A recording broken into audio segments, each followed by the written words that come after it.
ವೀಕ್ಷಕರೇ, ಲಿಂಗಾಯತ ನಾಯಕರಾದ ಬಸನಗೌಡ ಪಾಟೀಲ್ ಯತ್ನಾಳ್ ಮತ್ತು ಎಂ ಬಿ ಪಾಟೀಲ್ ಇವರಿಬ್ಬರಲ್ಲಿ ಯಾರು ಬೆಸ್ಟ್? ಹೆಚ್ಚು ಅನುಭವ ಇರೋದು ಯಾರಿಗೆ? ಆಸ್ತಿ ಶಿಕ್ಷಣದಲ್ಲಿ ಯಾರು ಮುಂದಿದ್ದಾರೆ? ಹೆಂಡತಿ ಮಕ್ಕಳ ಹೆಸರಲ್ಲಿ ಯಾರು ಎಷ್ಟೆಷ್ಟು ಆಸ್ತಿ ಮಾಡಿದ್ದಾರೆ? ಎಲ್ಲವನ್ನ ಈ ವಿಡಿಯೋದಲ್ಲಿ ಹೇಳ್ತೀನಿ. ಅದಕ್ಕೂ ಮುನ್ನ ನಮ್ಮ ಚಾನಲ್ನ ಸಬ್ಸ್ಕ್ರೈಬ್ ಮಾಡಿ ಸಪೋರ್ಟ್ ಮಾಡಿ.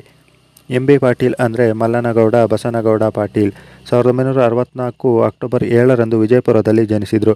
ಇವರ ತಂದೆ ಖ್ಯಾತ ರಾಜಕಾರಣಿ ಬಿ ಎಂ ಪಾಟೀಲ್. ಅದೇ ರೀತಿ ಬಸನಗೌಡ ಪಾಟೀಲ್ ಯತ್ನಾಳ್ 1963 ಡಿಸೆಂಬರ್ 13ರಂದು ವಿಜಯಪುರದಲ್ಲಿ ಯತ್ನಾಳ್ ಗ್ರಾಮದಲ್ಲಿ ಜನಿಸಿದರು. ಇವರ ತಂದೆ ರಾಮನಗೌಡ ಬಿ ಪಾಟೀಲ್ ಮತ್ತು ತಾಯಿ Kashibai R Patil. M B Patil ಮತ್ತು ಯತ್ನಾಳ್ ಇವರಿಬ್ಬರ ಹೆಸರಿನಲ್ಲೂ ಬಸನಗೌಡ ಅಂತ ಇದೆ. ಇವರಿಬ್ಬರಲ್ಲಿ ಯಾರು ಸೀನಿಯರ್?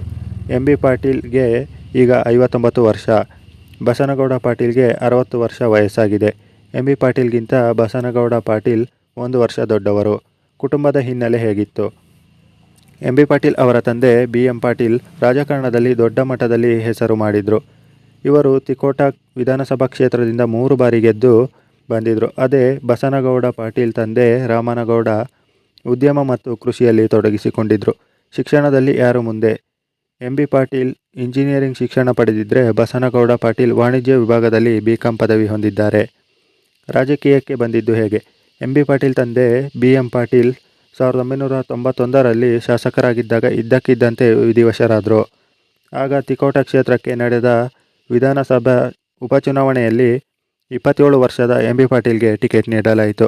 ಅದರಲ್ಲಿ ಎಂ ಬಿ ಪಾಟೀಲ್ ವಿನ್ ಆಗಿ ವಿಧಾನಸಭೆ ಮೆಟ್ಟಿಲು ಹತ್ತಿದ್ರು.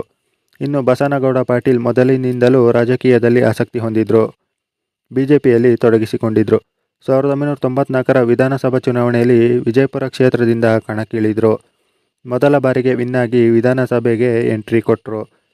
ಇವರಿಬ್ಬರ ಸಮುದಾಯ ಯಾವುದು? ಎಂ ಬಿ ಪಾಟೀಲ್ ಮತ್ತು ಬಸನಗೌಡ ಪಾಟೀಲ್ ಇಬ್ಬರು ಲಿಂಗಾಯತ ಸಮುದಾಯಕ್ಕೆ ಸೇರಿದವರು. ಇಬ್ಬರಿಗೂ ತಮ್ಮದೇ ಸಮುದಾಯದಲ್ಲಿ ದೊಡ್ಡ ಮಟ್ಟದ ಬೆಂಬಲ ಇದೆ. ಹೆಂಡತಿ ಮಕ್ಕಳು ಯಾರು? ಎಂ ಬಿ ಪಾಟೀಲ್ ಆಶಾ ಪಾಟೀಲ್ ಅನ್ನೋರನ್ನ ಮದುವೆಯಾಗಿದ್ದು, ಬಸನಗೌಡ ಪಾಟೀಲ್ ಹಾಗೂ ಧ್ರುವ ಪಾಟೀಲ್ ಅನ್ನೋ ಇಬ್ಬರು ಮಕ್ಕಳಿದ್ದಾರೆ. ಅದೇ ರೀತಿ ಬಸನಗೌಡ ಪಾಟೀಲ್ ಶೈಲಜಾ ಅನ್ನೋರನ್ನ ಮದುವೆಯಾಗಿದ್ದಾರೆ. ಇವರಿಗೆ ಇಬ್ಬರು ಗಂಡು ಮಕ್ಕಳಿದ್ದಾರೆ. ಆಸ್ತಿಯಲ್ಲಿ ಯಾರು ಮುಂದಿದ್ದಾರೆ? ಎಂ ಬಿ ಪಾಟೀಲ್ ಬಳಿ 141 ಕೋಟಿ ರೂಪಾಯಿ ಮೌಲ್ಯದ ಆಸ್ತಿ ಇದೆ.